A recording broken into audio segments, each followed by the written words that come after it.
નમસ્કાર, ડીટીવી ન્યૂઝમાં આપ સૌનું હાર્દિક સ્વાગત છે।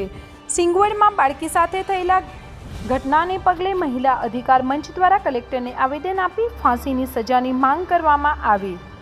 સિંગવડના તોરણી શાળાના આચાર્ય દ્વારા 6 વર્ષની બાળકી સાથે દુષ્કર્મના પ્રયાસ બાદ હત્યા કરી દેવામાં આવી હતી, જેના પગલે પરિવારને ન્યાય મળે અને ભવિષ્યમાં આ પ્રકારનું કૃત્ય અન્ય કોઈ નરાધમ ન કરે અને સમાજમાં દાખલો બેસે તે માટે મહિલા અધિકાર મંચ પણ આગળ આવ્યું હતું। મહિલા અધિકાર મંચના હોદ્દેદારો આજે દાહોદ પહોંચ્યા હતા અને મહિલાઓ અને દાહોદ કલેક્ટરને આવેદન આપી આરોપીને ફાંસીની સજા થાય તેવી માંગ કરવામાં આવી હતી। નમસ્કાર, મારું નામ ડૉક્ટર મિતાલી સમોવા છે। હું મુખ્ય કન્વીનર મહિલા અધિકાર મંચથી છું।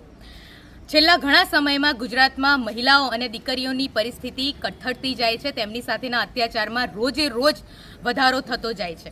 તાજેતરમાં દાહોદ જિલ્લાના સિંગવડ તાલુકામાં જ એક ફક્ત 6 વર્ષની દીકરી સાથે તેની શાળાના જ આચાર્ય દ્વારા છેડતી અત્યાચાર કર્યા બાદ તેની હત્યા કરવામાં આવી છે। પશ્ચિમ બંગાળના મુખ્યમંત્રીને સલાહ આપનારા આપણા મૃદુ અને એમ કહો તો નિર્બળ એવા મુખ્યમંત્રી ભૂપેન્દ્ર પટેલ સાહેબે ત્યાં સલાહ જે આપી છે એનું પાલન એ અહીંયા ખુદ પોતાના રાજ્યમાં કરી રહ્યા નથી અને ભેદી મૌન ધારણ કરીને બેસી ગયા છે।